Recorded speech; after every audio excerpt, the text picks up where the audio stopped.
Oh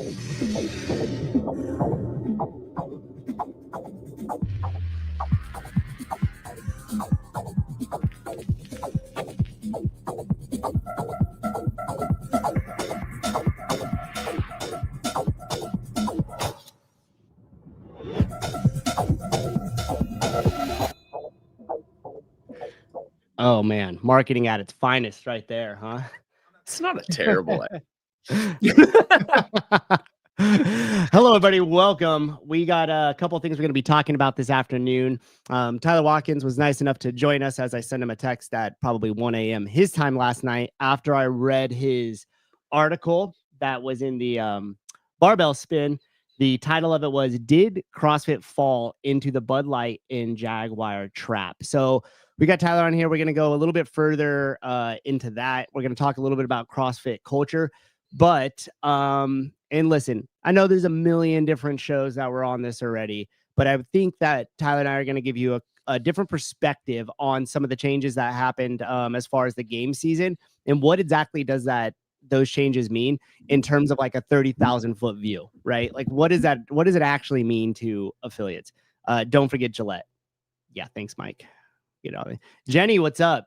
Jenny's been crushing it. Have you been watching her dense updates? Oh, they're so good. I've been watching them while I eat lunch and stuff.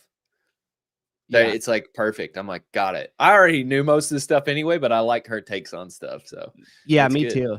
It's funny because she lives obviously in a different time zone. So a lot of those times I'm like up and getting stuff going. I could see that it just posted and I'll do the same. I'll throw it on and like catch up on all the news of stuff. Just leave me alone about IU. We sucked. I know. Leave me alone. Dang, you getting commented. Lisa Gall, happy belated birthday. Thank you very much. I appreciate that, Lisa. Glad you're here. Heidi with the crazy person eyes. Maybe she's referring to me. I don't know. We'll find out. Before we get into the article itself, though, let's first react to everybody reacting. Exactly. That's why I write these articles. I just want to watch people run around and scream a little. Yeah, dude, it's hilarious. Souza's energy is extra high today. That's right. Good. You could always tell the difference, like in sometimes when what it looks like prior to these shows and how much time I've had to like dig into some material before the show. And I was just telling Grace before this, I was like, I know I either can prepare zero or I have to be like more prepared, like I am prepared. Today. Yeah, there's no in between. I know. I feel the same. I've been doing some of my own digging this morning, and I'm also doubles end up and C4'd up. So this should be a good one. Yeah, I'm ready to rock and roll. All right, so let's dig in here first. The first person we're gonna check out is gonna be Craig Ritchie's video. Still Craig Ritchie. He's freaking jacked. I saw a picture of him without a shirt on. He's shredded. He is. He's always looked good, but he's like he seems like he's really dialed in now, huh? Yeah. So he made this. Do you think his video got the most amount of views on the changes of the season? Yeah, probably 75,000 views or something. Let me see. It's crazy how much he pulls. Yeah, almost 80,000 views in the last 5 days. Shit on him all day long, I guess, if you want, but dude's pulling. Yeah, dude can pull. So you guys could go check out this whole entire video for yourself. We're just gonna play one little snippet here. And then Tyler and I will kind of comment on it. I'm curious to get your takes, Tyler, and here we go. Obviously, there was a lot of comments too under the post saying that this new safety person will report to Dave Castro. That doesn't seem safe, and that this person should be independent of Dave Castro. But I feel like this is just how it works in corporate world in terms of if Dave Castro is the lead CrossFit sports organization officer and he overlooks all of the CrossFit games, the safety person for the CrossFit games has to report to him with their findings. And ultimately, it relies on Dave to be like, we will implement these changes. And that's just kind of how that will work, you know? But I get that legitimate concern in the comments. Now, the second thing. Okay, so it was just that snippet right there. I want to make one thing clear. I think a lot of times Dave gets kind of viewed as like he sits in this ivory tower and whatever he says, that's the end of the buck when it comes to the CrossFit games. And that's wrong. So like I liked a lot of what Craig Ritchie said in his video there, but the part about Dave, basically this new safety team referring to Dave, and then Dave being the almighty dictator, saying yay or nay on what the safety team is saying or suggesting he does, kind of undermines that whole thing if the way that Craig presented it, because then basically he's saying like, yeah, there's this new safely implement, but they report to Dave, and if Dave doesn't make the call with it, then essentially the buck still stops with Dave, and Dave's still in charge, is what he seemed to be implying in that video. Do you agree with that, Tyler? Yeah, I don't like if Dave vetoes something and something bad happens, it's Dave's head. If that person vetoed something and it fails and he never goes to Dave, it's that dude's head. It's a double accountability system. I don't hate that there's a safety administrator involved. But anyway, continue. Sorry. No, I mean, I agree with you too. I actually don't hate that either. And the fact that you're kind of bring somebody else in to have different eyes on it, give you different perspective, and possibly run through a couple dress rehearsals as far as a scenario goes if an incident does happen. Like, I don't think there's anything wrong with that at all. No, the real problem is that, like, was this really not being done before? I just can't imagine that was the case. And that's the question that comes up. But yeah, this person being dedicated, it's like, fine. Yeah. And I wonder too, if what we're seeing happen with whoever was in charge of safety, because like you made just a comment, like we don't have access to the information of how that works, but I imagine they already have somebody in place for that too. So now you removed that person that potentially has been working in that position for a long time at the games, knows the athletes, knows all the people, knows the inner working of the games, has a lot of experience out on the competition floor in terms of safety. And you're going to replace them by bringing in a potential third-party person that doesn't have that experience, but might have a more robust like safety plan than the other person or something like that. So I wonder. I bet it works in reverse. I bet that this was decentralized to a degree, and everybody looked across safety. And then I would guarantee you there were safety meetings that happened, or it was a part of a meeting where they just focused on the safety aspect of stuff, and they all shot out their thoughts. And now that's going to be accumulated into one person. Guarantee those meetings still happen. I bet there was not one central person, and I bet that they centralized it into one person. Fine, no big deal. And whoever that was, who might have been like the safety czar, they're probably going to be elevated at this point. I think I would imagine they take that person, they just bump them. Yeah. And just to conclude that point that Craig had made about Dave still being kind of in charge of the whole entire thing, even though they're bringing in this new safety thing, I want to make it clear that always stops and ends with the CEO of the company. So if you run it up the chain enough, like Dave doesn't have power over Don. So to frame it in the way that he did of like, hey, they're putting in this new safety person, but nothing's actually changed because Dave's still in charge and at the helm of everything is wrong. Don is definitely that person. And I do think that, like you said, Tyler, I do think we'll see some changes come with a new person being brought in. Yeah. Whether or not it's going to be good or just regulated to the safest on earth, we'll, to find out. Okay, this next one comes from here is going to come from John Woolley. If you guys watched his take on this whole entire thing, CrossFit's master plan revealed, I was talking about with Tyler before we got on. I actually thought this was a really good breakdown of everything that was happening. Yeah, I think I texted you guys and was like that he did a good job. I think he put his input in a little bit, as we all do, and I disagree with some of his input, but overall it was a good summary. Yeah, I think so too.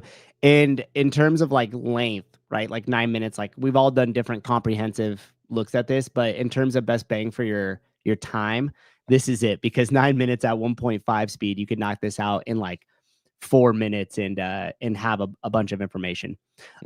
Okay, so I got it queued up at this one part here. Just for some context, John is making the claim that quarterfinals has been replaced with the Community Cup. And the Community Cup now allows everybody who participates in the Open to go to like a next stage of competition. And he's basically saying that that's just a way for them to build a hedge against any possible loss in money from people not signing up this year, in the loss in money from quarterfinals. So what's your thoughts on that? Will it function in that way? Yes. Is that the true spirit behind the intent of which they rolled this out? I don't think so. And that's part of this where I'm like, you framed this in a negative light. I was like, I did not. He's like, it made it sound like in the way that he said it, they only did this to mitigate cash flow. And I was like, I cannot. That seems rather pessimistic to me. Okay. I want to play this clip and then I'll give you my thoughts on that, Tyler. But that's kind of the context of the clip. So when we pick up here, John is kind of finishing his thoughts on the Community Cup. And then he says something interesting about what the funding for the prize purse is going to look like in a potential kickback for affiliates. And this is going to lead us nicely into the article that Tyler wrote, because I think all of this wraps up into like, are we seeing a change in the tide in CrossFit's messaging to start to steer culture back to the base, as we like to say. All right, so we'll let John speak here, and then we'll give our inputs on everyone qualifies for the Community Cup. That means you have an additional 258,000 people eligible to compete in the Community Cup. Now, let's just assume for a second they decide not to charge $50 a head for that. They want to charge $40 a head for that. At $40 a head, that's an additional $10.3 million available for them to earn, which brings their total to $15.5 million. That's an increase potentially year over year in $4 million of eligible dollars. If only half of the people compete in the Community Cup, they will absolutely earn more money through the Open year over year. So basically what they've done is they built in this buffer to eliminate any financial loss and drop-offs while reducing expenses and putting 100% of the ownership and hardship, by the way, back on the affiliates. Now, it should be noted that on yesterday's affiliate town hall, Dave Castro announced that the Open is going to fund prize money and that a large amount of that money will be worked back into affiliates in the Open. Now, this part was pretty vague, probably intentionally vague, and it appears as if they haven't worked out the details yet.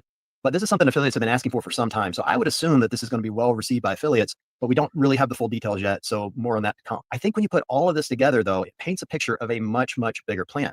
This entire game season is designed to be dependent on being driven by affiliates and partners, which puts less pressure both financially and from a workload capacity on CrossFit headquarters itself or the games team, however you want to view it. When you tie that together with the way it was announced, both in conjunction with the investigation news and the incompleteness or the vagueness of the information given to us, it tells me what I think their next step is. Here it is. The intention of private equity is to sell this business. We've all known that for some time.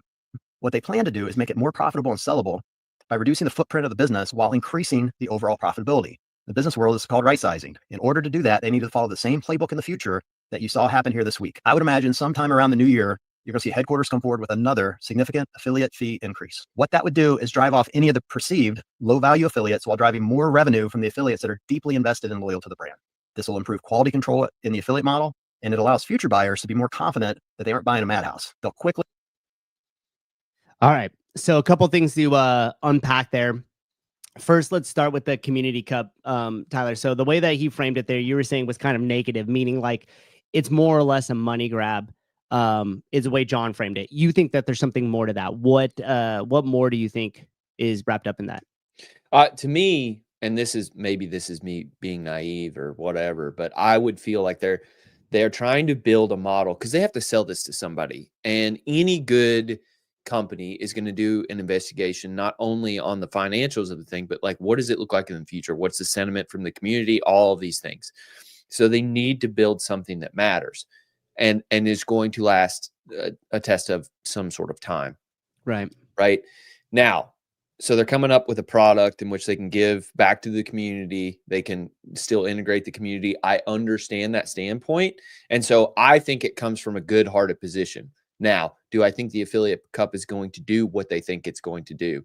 Will it give them revenue dollars? Yes. Will it be productive and last a test of time? No. Do you remember the team series? That lasted like 2 seasons. Right. Because people just didn't care. People, and this is my pushback on this stuff, is people don't want to pay to just participate in something. They want to earn where they're going. Right. Yeah. I think both things are actually true. I do think that, to what you're saying, this Community Cup provides more opportunity across the board for everybody who wants to play to be able to play, go on to that next stage of competition. It's over a weekend, so it makes it a little bit more, like, let's say, intense or serious. Yeah. Or, you could run at your affiliate, you could run the whole weekend just around this one Community Cup event if you wanted to really lean into it, right? And so that's what you're saying. It's more so like bringing it back to the CrossFit community and then making it more about competition across the leaderboard for everybody that wants to participate inside of a CrossFit gym. Sorry, 1 second. You can keep going. And so I think that I think both things are true. I think that does give more opportunity to the affiliates to kind of run their show if they want to really lean into the community cup portion of it. But I also do think that it hedges their bets, and I don't think that that's a negative thing either. But it does hedge their bets against the fact that they're not going to have that money coming in from quarterfinals that they typically would get coming in from quarterfinals, especially when they made that increase from like whatever it was 10% to 25%. I mean, there was probably a big chunk of change that came in from that. And I don't think they just want to walk away from that. But I do think that they were thoughtful about it because there's lots of different ways that they could have hedged their bets against creating more money in the open, but they chose to do it in a way that seems to include the affiliates more, seems to include the CrossFit community as a total more. And so you're saying, like, if we were going to put a percentage split on it, just making it up, they're like 51%. We want to bring this back to the affiliates and create more value inside the community. 49%, we're hedging our financial bets against drop off in the open. Yeah, I would say that ratio is high on the hedging your bets option, but I don't think you're wrong. Yeah. Okay, cool. So maybe like a 70-30. Yeah. Dude, I need to have you on more often. Check this out. I got Bill here. I got Brian Spin here. We got Chase here. Holy shit. I got you brought all the freaking big names. Look, even Kipping It Real showed up. Damn. All right. I'm just gonna, and I didn't even put your name in the title. I've actually put no names of guests I've ever had onto the title. You want to hear a secret? What? It's because I'm gonna do that, and then one day it's just have gonna be some big fish. It's gonna be Rich and I talking simply about his very, very earliest training days. And like when, and I've already got this plotted out in my mind. I'm going to go deep into like, all right, Rich. So I found this clip of him working out Nike Freeze, him and Darren in this, like barn. It must've been on Darren's property or something. It's a barn that is not very well seen. And they're doing a workout together. I'm going to start it with that video and I'm going to be like, here's what we're going to talk about. The step you made from that to the first pair of Reeboks that you got paid to put on your feet. I want to know about what your training looked like. Anyways, so eventually we'll get it there. Magnus is here too. Thank you, bro. Appreciate it. Bill Grundler, what was the percentage of people that actually came into quarterfinals spin? Oh, see, they're talking 69%. That's where spin's at. Nice. Ask him how many peanut butter and jelly sandwiches he would consume on the daily basis. If you CrossFit, it was just no sandwich. It was just peanut butter and jelly, like a freaking Neanderthal. The mix, dude. If you CrossFitted between 2012 and 2014 and you did not drink whole milk and eat peanut butter mixed with the jelly, like you weren't really competing for CrossFit. Oh, I had a tub of Tupperware of peanut butter and jelly, man. That's how I rocked. Dude, yeah. I did that way too much. Yeah, exactly. If you weren't getting the peanut butter jelly mix right from the jar and milk from a dispenser, I knew this show would bring out all you fucking nerds. The milk from that dispenser looked like it slapped so hard. Like it looks so good. Dude, after a workout like that.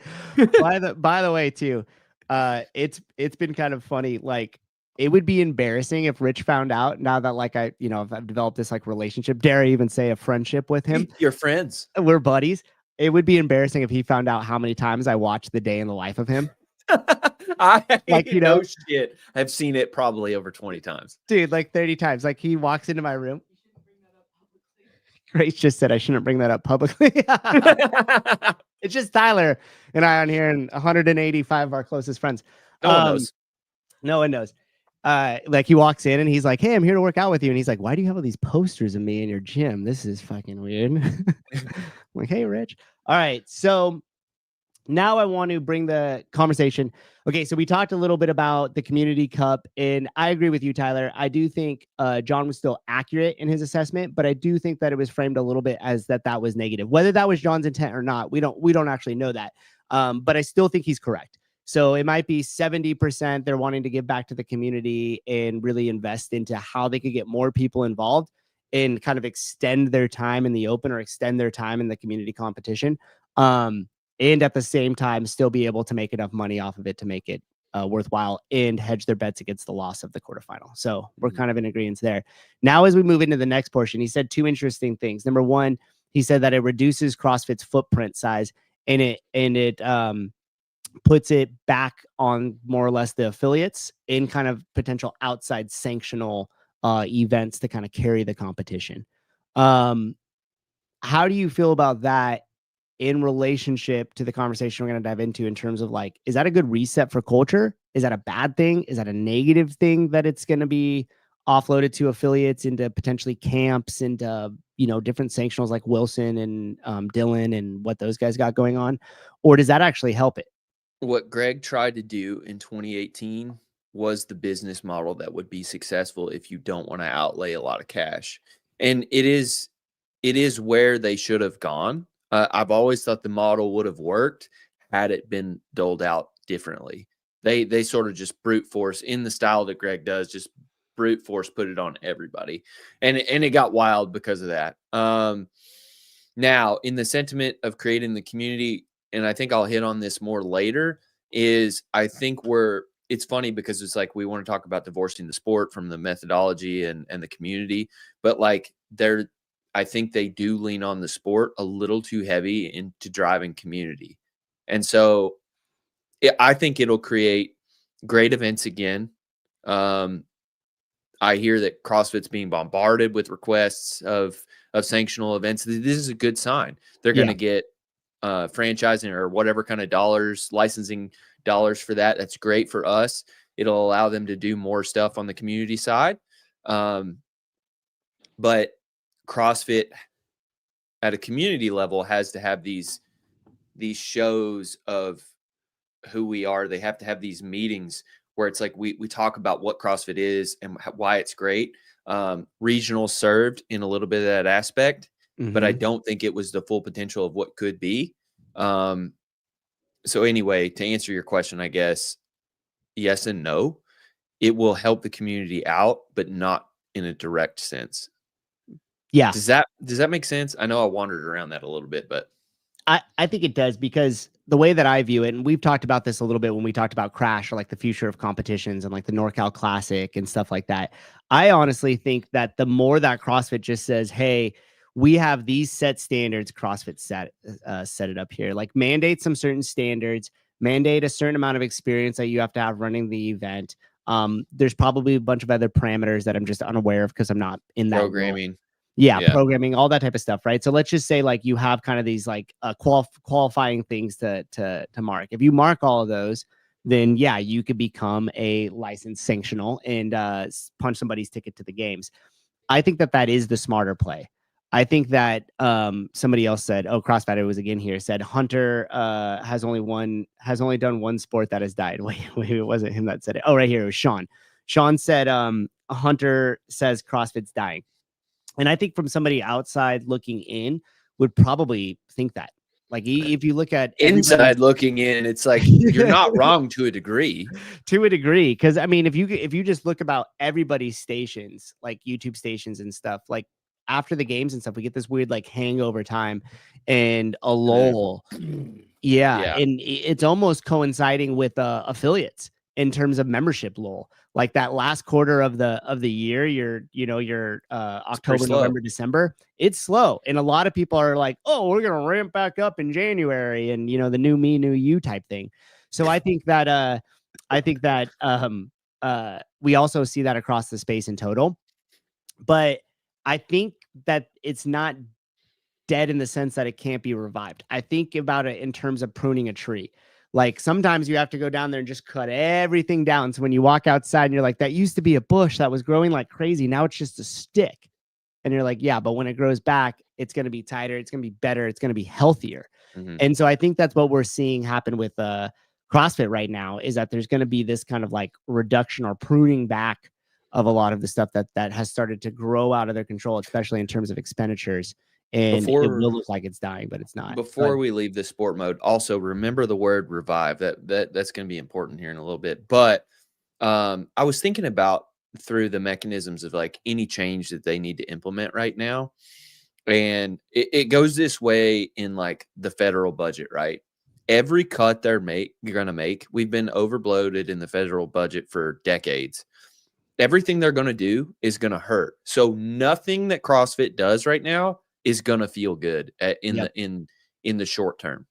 Yep. That's a great point. And to bring that even into like an affiliate level, if you make some big change. Like, let's say, okay, you're like, hey, if somebody hasn't been to the gym in 3 months, all these people that have been in the gym in 3 months, like, let's reach out to them. Well, guess what happens when you reach out? You're going to have a lot of high churn. You're going to have a lot of people that are canceled. That'll be like, oh, you're right. Yeah. Hey, thanks for reaching out. I wanted to cancel that. Right. And when you implement something new like that, or if you send an email list and you haven't sent it in a while, and you send a mass email out to everybody, you're going to have the highest churn. But those type of things are important to go through that phase so you could really get it back down and then build back out better and make it stronger.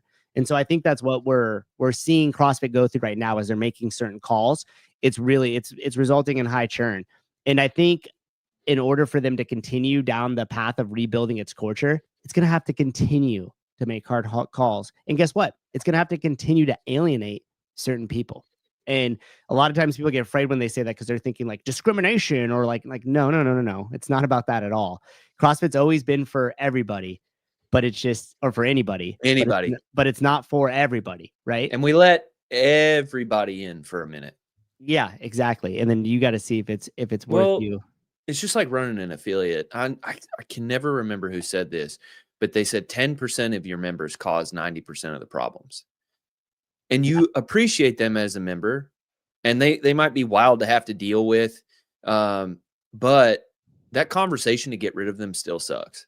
Like, even though they cause all the problems, and you might lose 4 people because you have to cut this one person, it ends up being better in the long run that you got rid of that person. Yep. And an example of that too, which to just piggyback off what you said, Tyler, like if you've been an affiliate owner around for long enough, you have experienced a situation where you have a coach that's in there that's coaching a lot, maybe the majority of the hours. They start to have conflict with the way you are running things. They think they could run things better. They go over and they find another gym, or they're going to go open their own gym or whatever. So then they leave. And when they leave, they reach out to a bunch of the members and they say, hey, I'm going over here. You guys should go and come with me. And then in 6 months, they come all back. Right. Or not a lot of people go. The person who was the coach thinks they're going to they've really cultivated these relationships in the sense that people are going to leave their gym, leave their community, and follow them somewhere else. And typically that doesn't happen as much as they would think. So to bring that analogy home here, I think we have the athletes that are like, we're going over here and I'm joining High Rocks now, and I'm not going to identify as a CrossFitter or whatever the fuck their problem is. And so they go ahead and do that. And then they look behind them and they're at the new gym going like, wait, why didn't all the members that I thought loved me not jump over here? And it's like, because dude, you abandoned their community and went to go start something new. And so like you have that happen as an affiliate owner right now. And I think CrossFit as a total is experiencing that. And to your point, Tyler, having that first conversation with that coach and being like, hey, if you think you could go do it better, then obviously we need to part ways and you need to go over here. And then you do that conversation, you have to deal with that drama, and it feels like the weight of the world. But like you said, 6 months later, you're like, oh shit, that didn't even matter. All those people are still here and we're way better off without that individual coaching anymore. I was talking to an affiliate owner buddy of mine yesterday, and he bought the affiliate not long after I had lived in that place. And he said, we've been gone maybe 3 years now. He was like, the first 2 years sucked. He was like, it was a lot of like pruning of people, pruning of members. He was like, but we're in a really good place now. He said, but that first 2 years sucked. Because he was like, I was trying to build a culture that I want. And he was like, and that I think's valuable to people. He was like, it didn't make it easy, but it made it worth it eventually. Yeah, that's right. And Judy hit it right ahead. Then you regret not having the hard conversation earlier. Fire slow, fire fast. That's, dude. And I had a conversation. This was a few months back when I was out in Portsmouth, Ohio. And I was talking to an affiliate owner, and they were kind of like bringing up a lot of these issues and stuff like that. And I was like, it kind of just seemed like they were beating around the bush. And I was like, hey, what's the number one thing that you think about or stress about at dinner table when you guys sit down and start talking about the gym? What's that conversation? Take me there real quick. And both of them kind of like looked at each other like, okay, so we have this one coach. And they started going down the path. And I was like, hey, all that shit that we just talked about for the last 15 minutes, none of that matters. And they're like, well, what about more members? I said, you got to cut that coach out. And I had this conversation with Chase and Bill when I was on their show. And I said, if you always start with this, like, hey, Tyler, can we have a conversation? Yeah. Hey, dude, first and foremost, I want to let you know that I failed you as a leader. I wasn't able to communicate the culture and transmit exactly what I wanted to happen in this building. This isn't your fault. This is my failure as a leader here. And unfortunately, boom, boom, boom, boom, boom. And then I you have go to into the fix problem conversation. now. I got to fix the problem. And you the problem, dog. But whenever you get down to that, it really comes down to like, yeah, there's probably one person or a group of things or one thing that you need to change, and you're resisting changing it because you know it's going to be hard. It's like dumping that bad girlfriend. Exactly, CrossFit. Exactly. And so which brings us to this point, and then we will circle back to the ending comments that Wooly had. But right now we're going to get into this article that Tyler wrote here. And I really liked this article a lot. And he used 2 case studies of Bud Light, Jaguar. I think you mentioned Ford and stuff like that. So just kind of the 30,000 foot view on this article here, Tyler. What kind of inspired you to write this, and then where'd you kind of dig in to start to put the pieces of the puzzle together?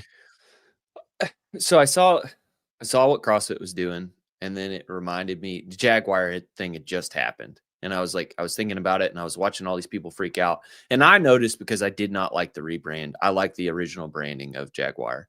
And then I just watched. I just do a lot of people watching. Mm-hmm. And people were freaking out, and it reminded me of Bud Light.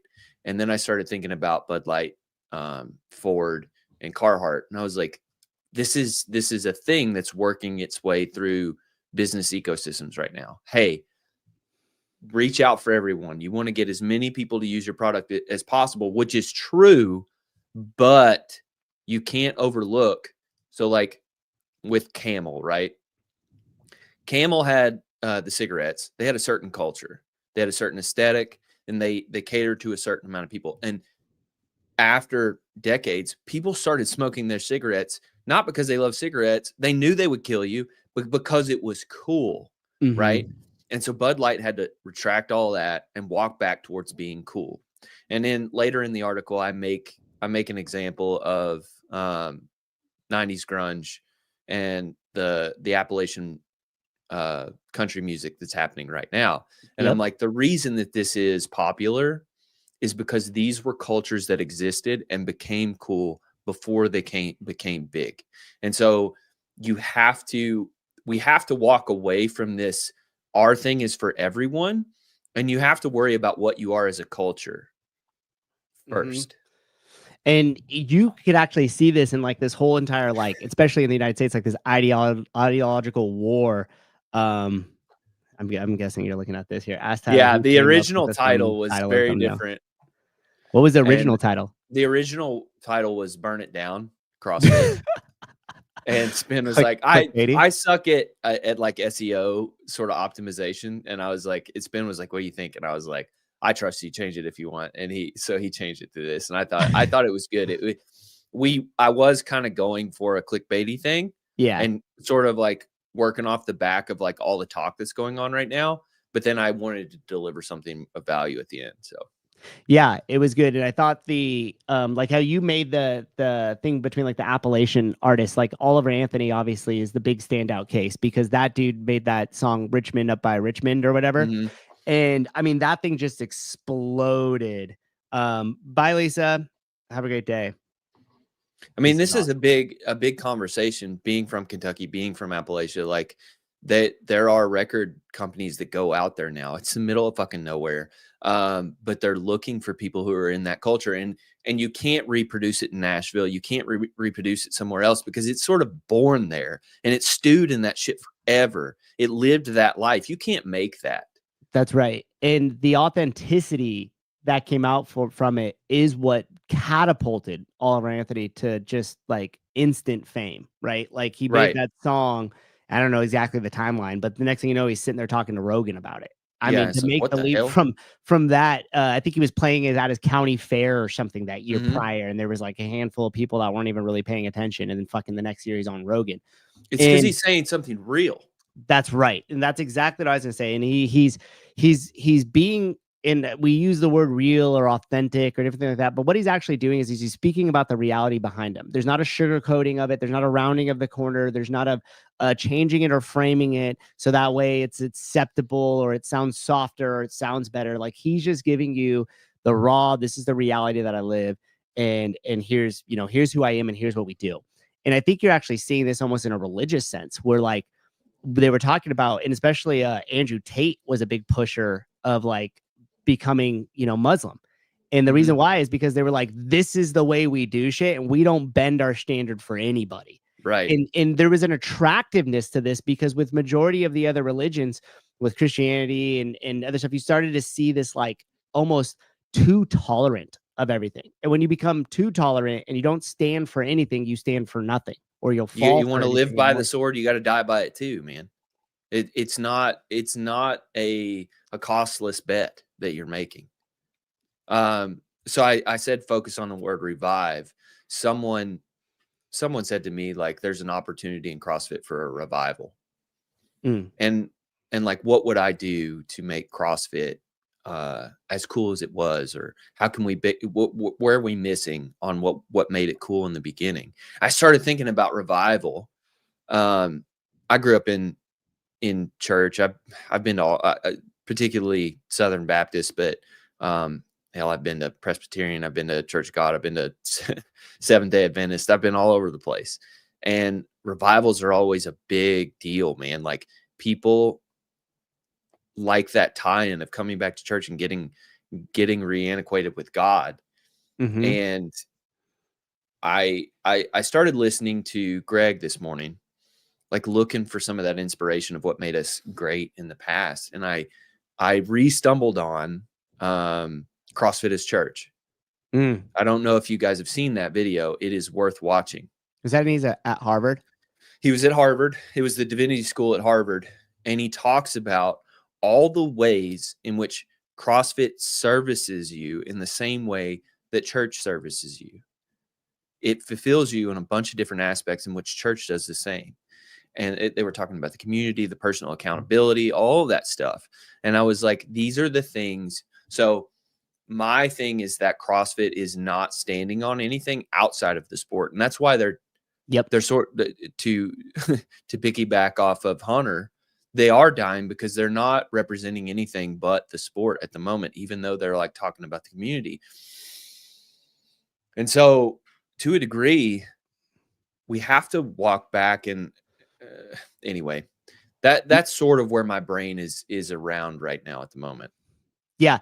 And I'm in agreement with it, because as soon as we started here, and you said this in the article here, like, how does this relate to CrossFit? Since it's sold to private equity, CrossFit has focused on broadening its appeal.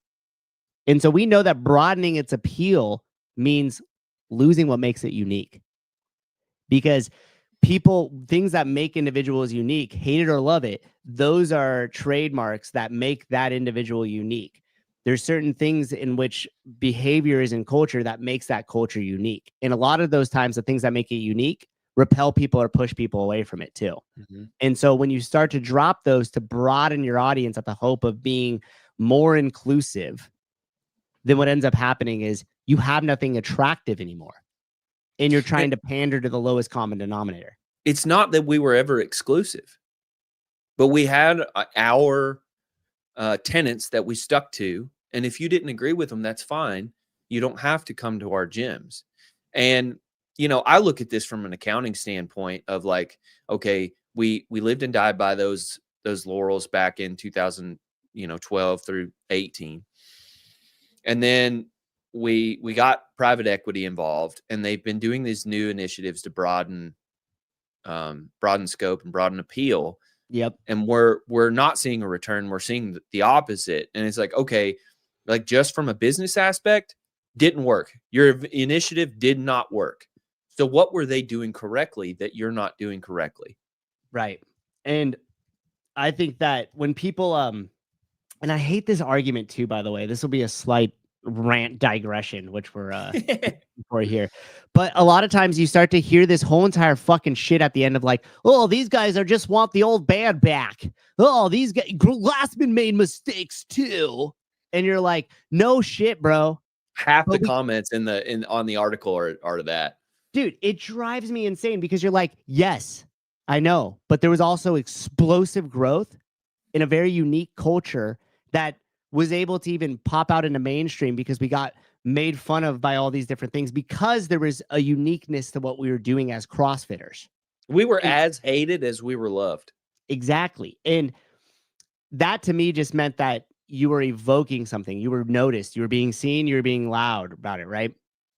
And the whole thing is like people always just keep going back to that whole like the past thing. It's like, guess what? I can't fucking move time backwards, but we can make decisions.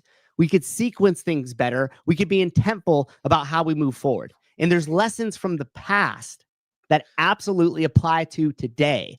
Mhm. And to throw the whole entire thing out and call it racism colonialism, which is the same shit they're doing with the ideology in the US, right? All of a sudden you can't fucking talk about making anything great again because they're going to bring up, well, you remember when? It's like, yeah, well, no shit. But there were some really great things. There was an American dream back then. There was a dream with CrossFit back then as well, too. So yeah, mistakes were fucking made. Of course. Yeah, don't throw the baby out with the bathwater. It's like, it's the same. I bring up this example all the time. Okay, then don't listen to freaking what's his name? The Beat It, the song. Yeah, Michael Jackson. Stop listening to Michael Jackson then. Nobody does. You know why? Because his music's fucking amazing. That's right. Yeah. You're gonna keep listening to him. And it's just one of those situations where it's frustrating because you know, and I know you hear it too, Tyler. I get like plugged in this like negative club, and like somebody made a comment on. There was 2 comments I want to bring up, but somebody had made a comment like, "Oh, these guys are like upset." It's like when you find the band that's underground, and then they make it mainstream, and then you wish it was underground again. It's like, what are you talking about, dude? It was larger. This and was more, the goal, dude. It was larger, and it was a global brand that was thriving back in 2013, 2014. Mm-hmm. That we didn't all say like, oh, the band blew up and we're all upset now. We were happy for it because we knew we were going to affect and change more people's lives. And we need to be able to start to prune stuff back. And here's how we do that. There was this comment on here that kind of sparked this conversation here, and I didn't reply back. And this has nothing to do with this lady. I'm sure she's very nice. But I thought this was great because she wrote, okay, so this was about something uncovering CrossFit. As long as there's a type of money CrossFit offers for the CrossFit Games to win, basically the prize purse. I just wish it was those for whom are paying members to a CrossFit boxes. The boxes CrossFit should be supporting and making them a priority. Want to participate in a CrossFit event? Be a CrossFit member. So essentially saying like, if you're not inside of an affiliate, you can't compete at the CrossFit Games. You can't compete at the CrossFit Open. You can't compete with anything with the name CrossFit on it. So then Squat the Jerk, Connie, again, nothing with her, probably very nice lady, put, not every city and town in the world has an affiliate. So while it seems like a good idea, it would keep those who don't have access to it would keep out those who don't have access to a box. Mm-hmm. Here's exactly how you draw a line in the sand. Me? Oh, there's Connie. Me? Why would that matter? Right? And so, oh, hi, Connie. We're using it as an example right now, but it's not. We're going to roast the shit out of you. Don't worry about it. Yeah, no, I'm not. So she asked, like, what would happen for those who don't have access to a box? And I put, why would that matter? Because, and this is how I feel that you draw the line. You just say, it doesn't need to matter. Right. If you're going to say, this is our culture, this is us as CrossFitters to celebrate our event, you have to be part of our thing. And I just don't necessarily think that's a bad thing because I put, why would that matter? She put, I guess I'm only thinking about those very remote cases where they don't live within a reasonable distance to an affiliate. CrossFit, if I remember correctly, didn't start as an affiliate sport. It didn't start with people. Didn't it start with people doing .com workouts that Greg posted online for anyone? I do think, however, if you live within a reasonable distance to an affiliate, that it should be mandatory for you to be a member in order to participate in the game. Just a thought. And so this is exactly where I think we need to change the thought process, because thank you for the material, Connie. I appreciate it. That is exactly right. So she is correct. CrossFit was started so it was accessible and free to anybody who took the time to read, learn, and then do, period. And I completely agree that it should always remain that way. It should always be accessible. It should always be free. And if you have internet access, you could get on there. You could read the thing. You could start to do it. You could learn the material. Heaven forbid, you could even start to train people a little bit, right? But when it comes to the sport of CrossFit, we don't need to have that same exact approach. The approach that I need to have is, fuck you. You're paying a member an affiliate, and you have to prove it, or you don't join the Open. Now, why does that change? Well, it used to be that Greg just made the claim, nothing is better than my fitness methodology. Now, remember, That was back when you were using CrossFit as a supplement strength and conditioning tool to make you better at your sport and better at your life, right? Then they've been to the games, or Dave Castro put together the games, and they had that open invite with the Open to make that proof that CrossFit is the best possible protocol for strength and conditioning. The absolute best. That's my Michael Tyson things. And so once that claim is done, like there's no better training methodology than CrossFit. We already know it. So I don't think we need to have the Open with the same access to everybody that we did before. I think now it should be, hey, you want to be in our thing, you play by our rules. And to play by our rules, you have to be a paying member, a contributing member of the ecosystem to join our thing. And even if, and then guess what? As an affiliate now, if you live in some like remote place or whatever, you don't have access to it. Well, tough fucking shit. I really wanted to play ice hockey and there wasn't an ice skating ring around me because I live in fucking the Bay Area. I wanted to play basketball, but I was born this way. I want to be president of the United States, but I don't live close enough, right? So like the point being is that doesn't matter. Tough shit. Life's unfair. And for affiliates now, if I have a couple garage people that live in my area that are like, damn, I wanted to compete in the Open, I could come up with a Open pass. I could sell it for $30 a class. They buy this pass. And again, it contributes to me. Now for that period of time, they're a member of the gym. They're paying It's into actually the a good ecosystem business model. Right? Shout out. We got it at Cross Livermore if you guys want to come down here in the area.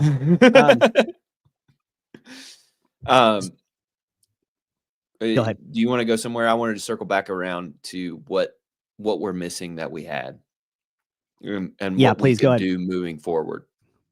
So I felt a little guilty. The intent of the article was to just talk about the issue and make the comparison, but I did feel a need to say, okay, here's what was good and what we're not doing.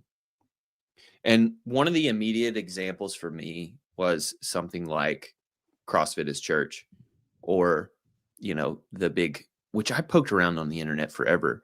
I could not find where Greg talks about the can't be bought. I can't find the talk where he talks about the NSCA or Coca-Cola. So I feel like those are gone to a degree. But I was like, those were so important. So tell me if you feel this way as an affiliate owner. Training people for health in their life is a fulfilling venture. But I think at 10 years, maybe sooner, it will start to become not enough. And the thing that we had 10 years ago was Greg was saying, I'm going to use your affiliate dollars to engage in a war on health. We are being suppressed in this, and this way. And it was fulfilling knowing, and it was motivating for me as an affiliate member, just a member of the community, that like I was engaged in this thing that was trying to do that. And we don't have anything like that. We don't have anybody saying boldly that this is the best thing that there is for your health. Orange Theory, they can all suck it. Like, this is so much better for you. And this is why. And Greg was able to communicate that in a savvy, often like jovial sense, but he meant it. And you could tell he was passionate about it. And we don't have these, as a community, we don't have these YouTube videos click up. I remember every time that CrossFit would post something, I was watching it immediately. Yep. We don't do that as a community now because nobody's saying anything that is like authentic and truly genuine. And we don't feel rallied behind this organizing force that we're all paying our affiliate fees to. And sometimes when they're highlighting different stories that they want to touch on it feels a little contrived. Like it feels like it's forced. It feels almost like they're like, okay, we have to let's make a video on this because we need it. Like, it doesn't really feel as if like the objective there is just to grow the message. It feels like the objective is to prove that they're doing something. And I think the reason why I think that we see that a little bit too is it's a lot of the same recycled people they use. It's like almost like the in crowd, right? So it's like if you're sitting on the affiliate council, if you're Craig Howard or if you're Zia or Zara, like, sorry, I didn't mean to mispronounce your name on purpose. But if you're like one of those people that are like on the inside it's like, okay, now we're going to go highlight your stories. But I mean, look at the people that won the affiliate video contest. CrossFit Santiago out in Chile, right? CrossFit X-Ray in Taiwan. Like, you're never, ever going to reach any of those stories or do anything if there's not some sort of, number one, strong vision and message coming out. And number two, the ability to like pull all of that stuff in, right? And you can't do that being reactive. Like, that's a proactive approach. To another point about the in crowd, we don't know anything about anyone who works at CrossFit right now.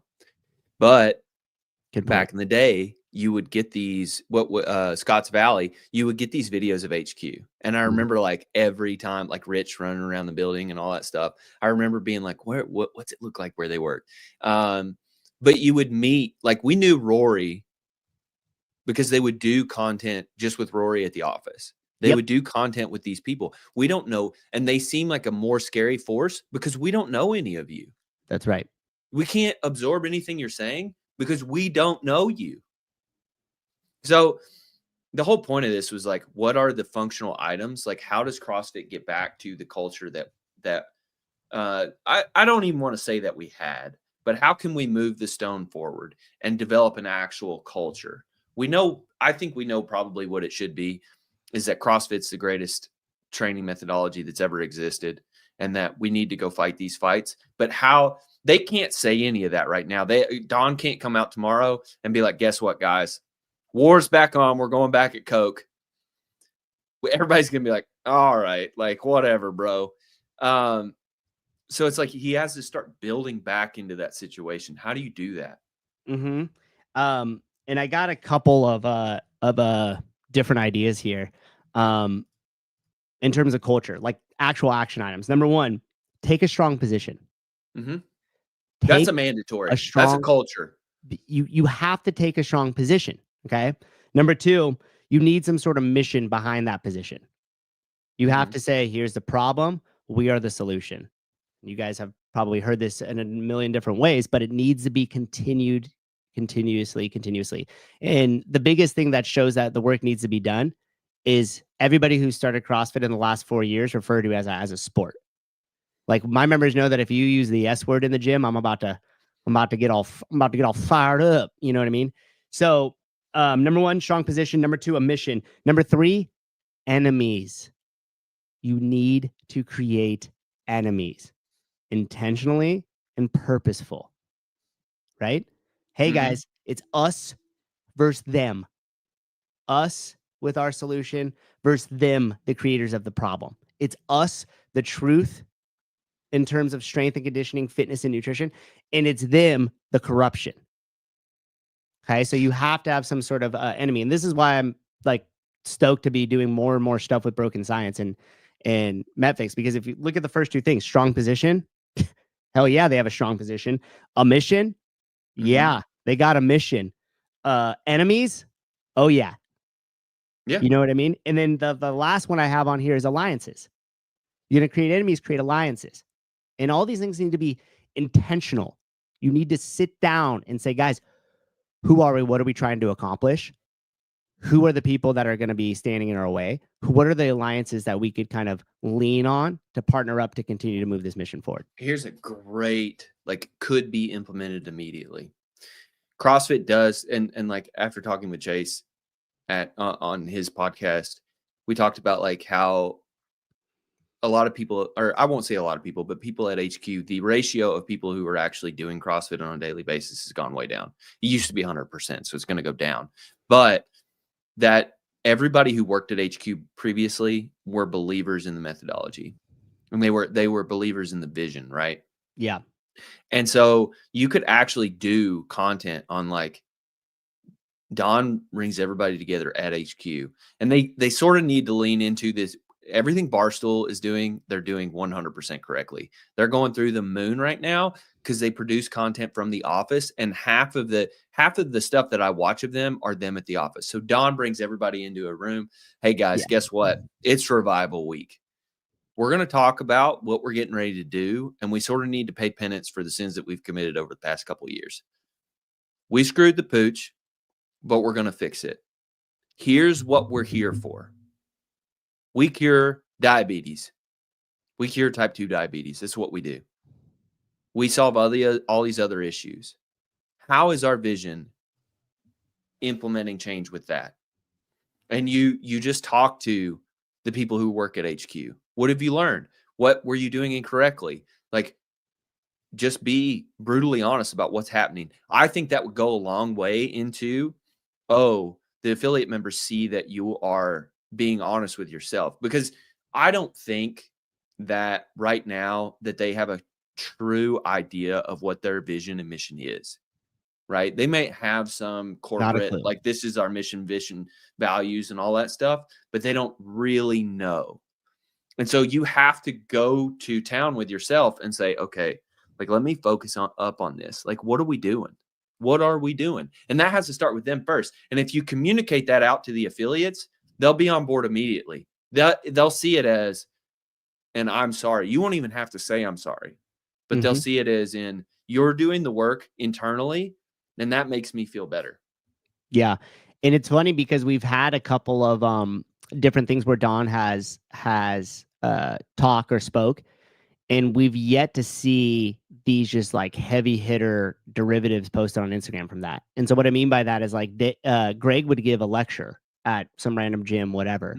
And there would be inside that lecture 2 to 3 just killer 30-second little sound bites that you would pull from that you would listen, that just fired people up. Yep. Right.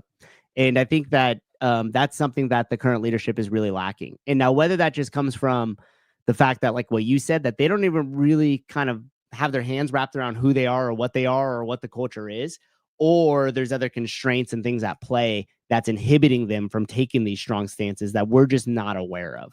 Well, and ultimately, I am rather pragmatic about, they work for PE, and there's only so much you can do in that situation. They're not trying to step on toes. They're not trying to start wars.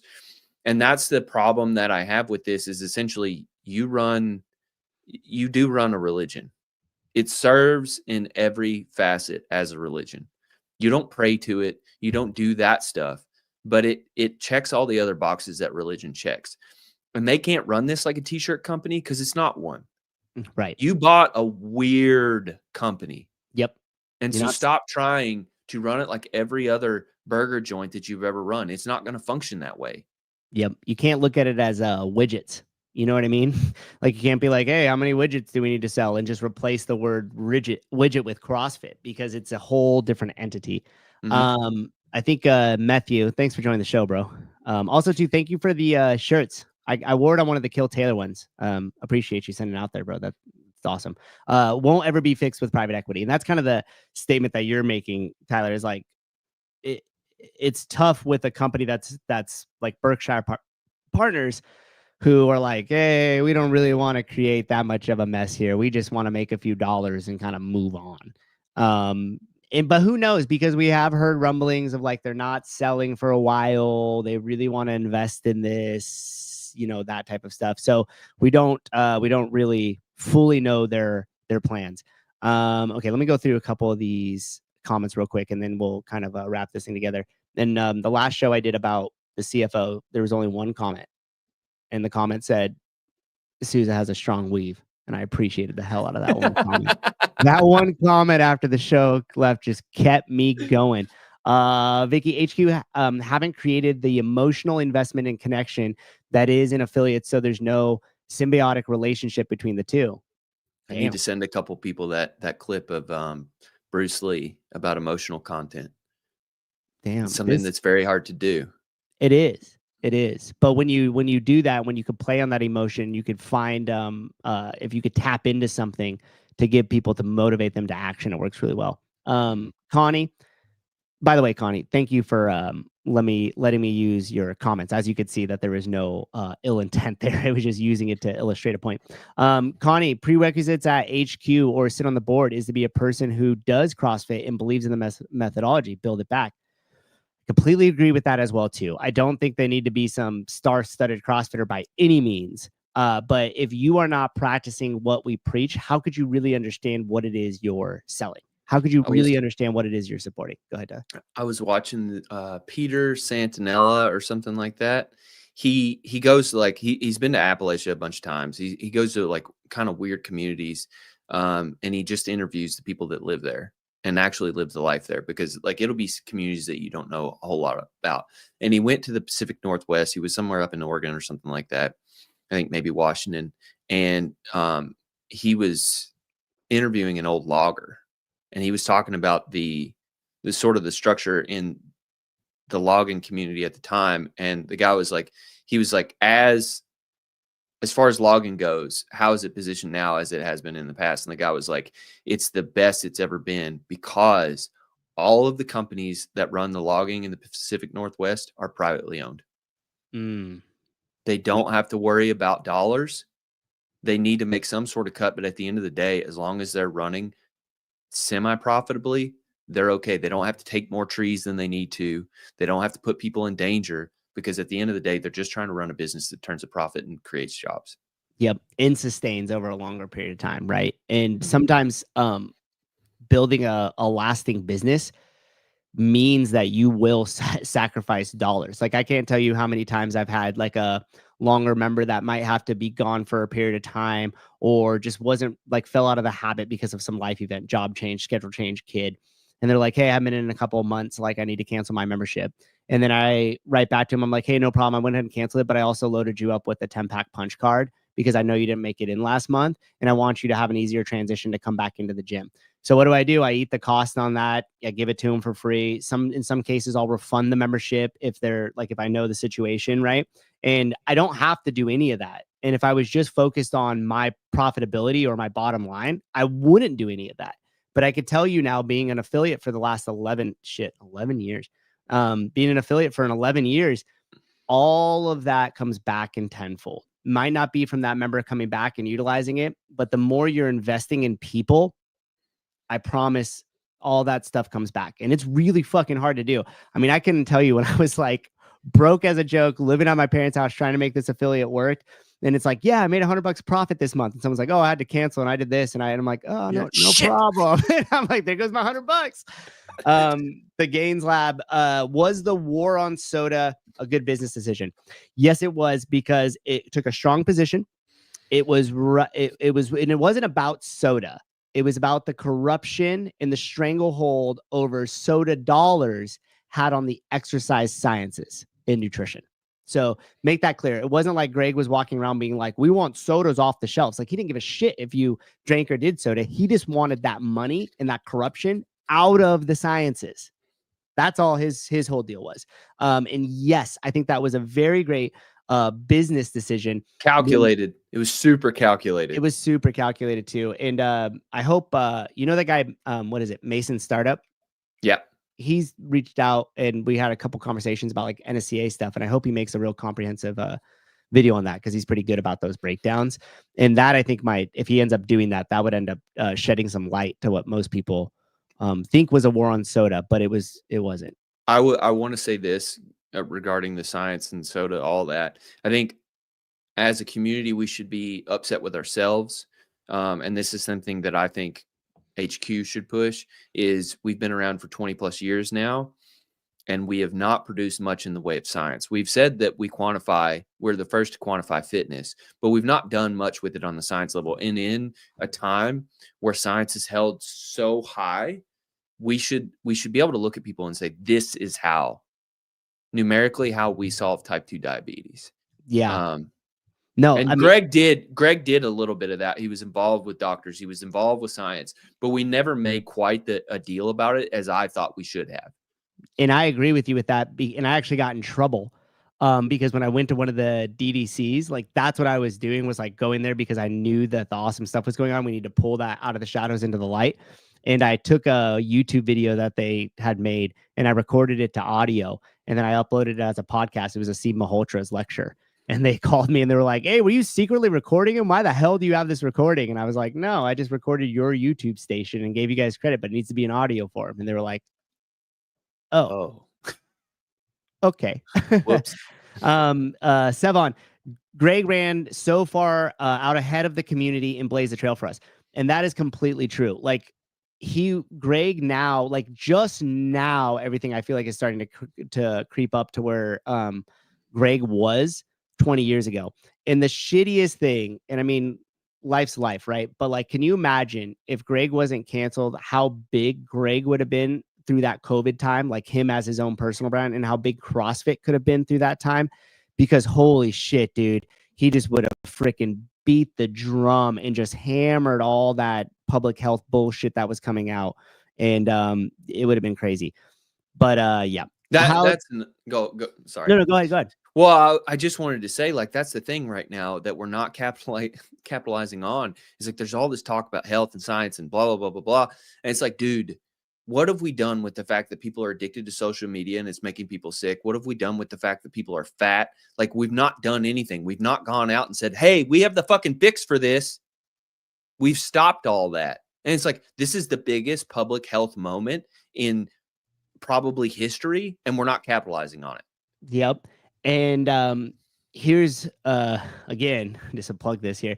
Meredith.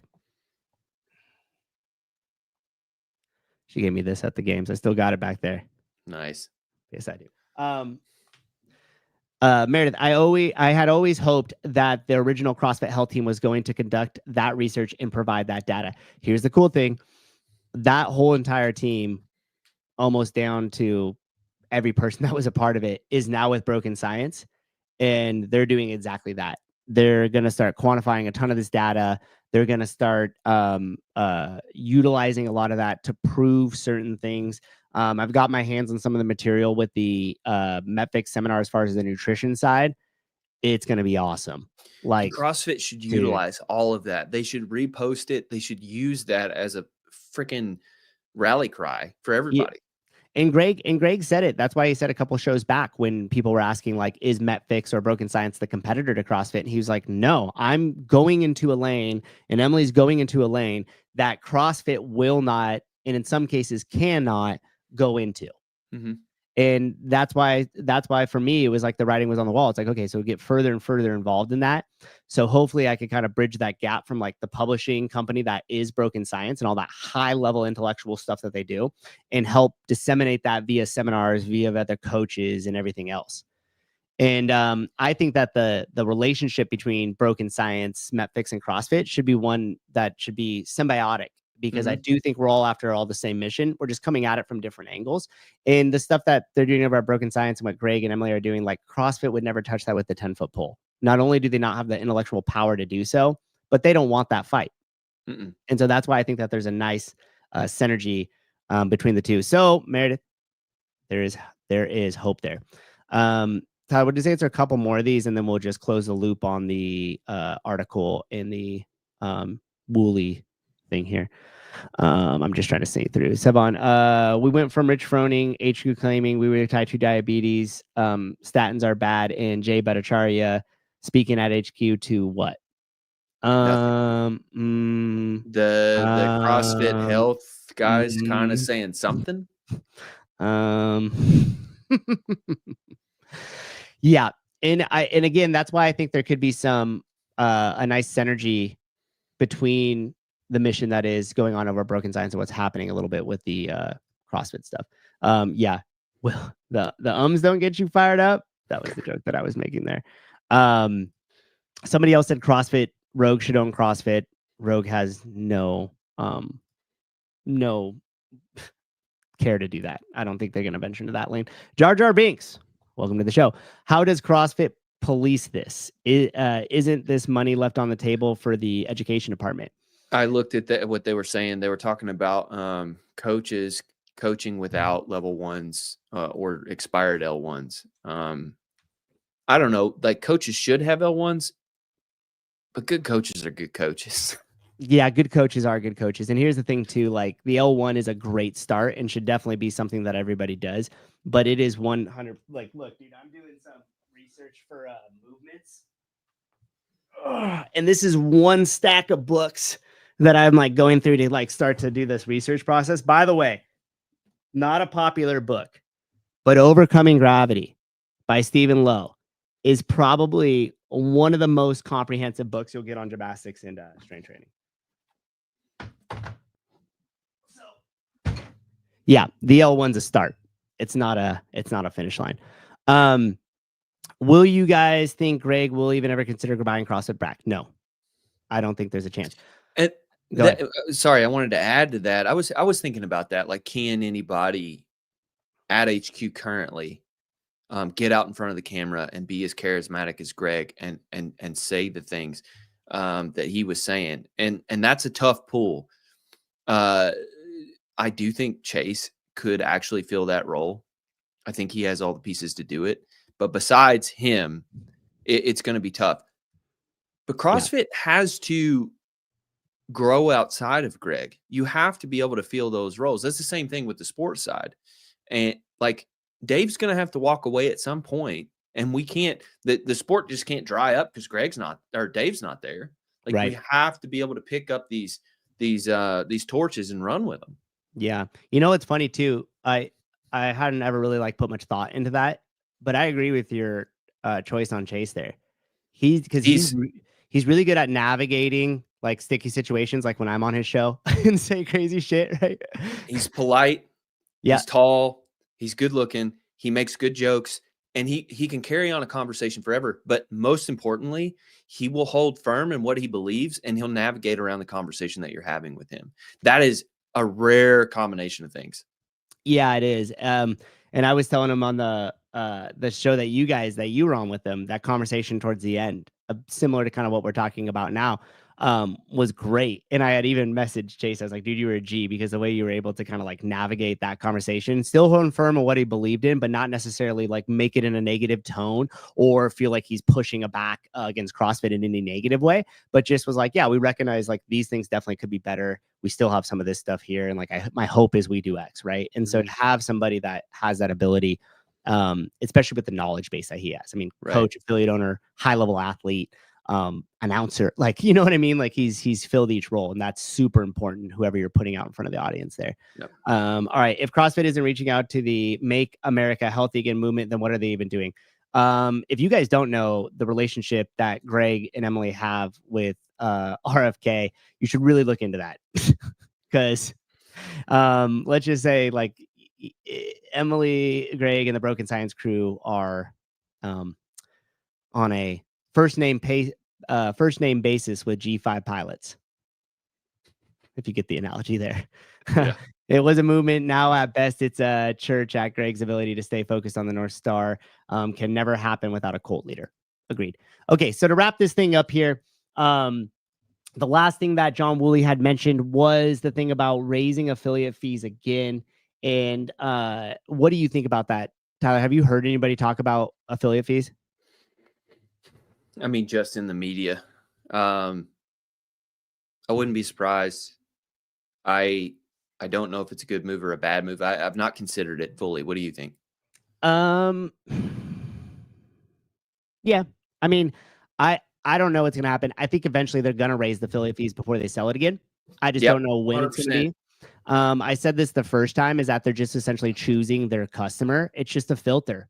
Like, you put another filter up and you're going to drop off, you know, half of the affiliates as like what we call passion projects, people that have full-time jobs and shit and families, but are also still trying to run an affiliate. Like, you'll start to see all those drop off over time. And I don't know, maybe their hope, like maybe that is their intention. It would be crazy if they announced that in January, because that just happened like a year ago. So to double back down and raise it another $1,500, I don't see that happening this year, but I could definitely see that coming. It'll happen around the games. Yeah, I would say it'll happen. If it happens this year, it'll happen around the games. Yeah. And tomorrow he will announce that they're going to lower affiliate fees. I'd be curious to ask every single affiliate owner what their why. And here's the thing, Vicky. I think a lot of affiliate owners Chase is saying about the affiliate fee, not any discussions I've had. Okay, so there you go with that. The why is what a lot of affiliate owners with Vicky now are struggling with, because without having that like strong position, a mission, a vision, and feeling that the work that you're doing every single day in your gym is part of this really big movement that's making a very positive impact globally. Like, without those elements, you really start to question why you're up at 5 a.m. every morning, rolling up these doors, dealing with all this stress, not making a ton of money doing it. Without that, the emotional pull to it, without that like I'm committed to this because it's, it's something I live and breathe, you're going to have a lot of affiliates. And then if you double down and be like, hey, and by the way, pay me more money. People want to be part of something larger, and people undervalue that, and creating this vision of something larger. And CrossFit's wholly responsible for creating that narrative. That's right. And it also grows the ecosystem. And so if they're not the ones at the helm growing the pie, but just growing their slice of the pie, pretty soon there ain't going to be no more pie for anybody to eat. And I love pie. So in conclusion, I think we gave a lot of meat on the bone in terms of like how you would reverse culture. Some of the things that we gave some great suggestions on doing, whether or not they got the chops to do it, who knows? I don't know. Anything else to wrap that up there, Tyler? Well, I ended the article with CrossFit's best days aren't behind them, they're in front. If we can make the steps.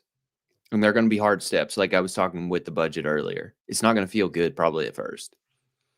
But that's part of being a freaking adult, man. You got to make the hard calls. And they are hard. All right. One last piece. I'm going to plug two things here. Number one, I'm going to plug this here. If you guys haven't already, go on down to Vindicate and get your ugly sweaters. Christmas sweaters. We got the CEO. We got the no rep. You got the no lifty, no gifty. So if you guys are headed to a ugly Christmas sweater party, support one of your favorite media personalities. Hashtag don't call us influencers. So we got that. And then one thing that I will be doing, this will be on the school platform here. Let's see if I can time this up right. Tentatively, it's looking to be somewhere around the 19th, 20th of December on the school platform. It'll be free for anybody that wants to sign up.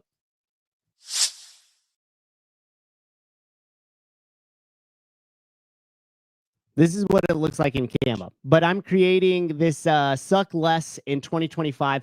This is going to be a framework that I've developed here that'll hopefully help all of you guys. Buckets of life. You got the buckets of death. What about the buckets of life?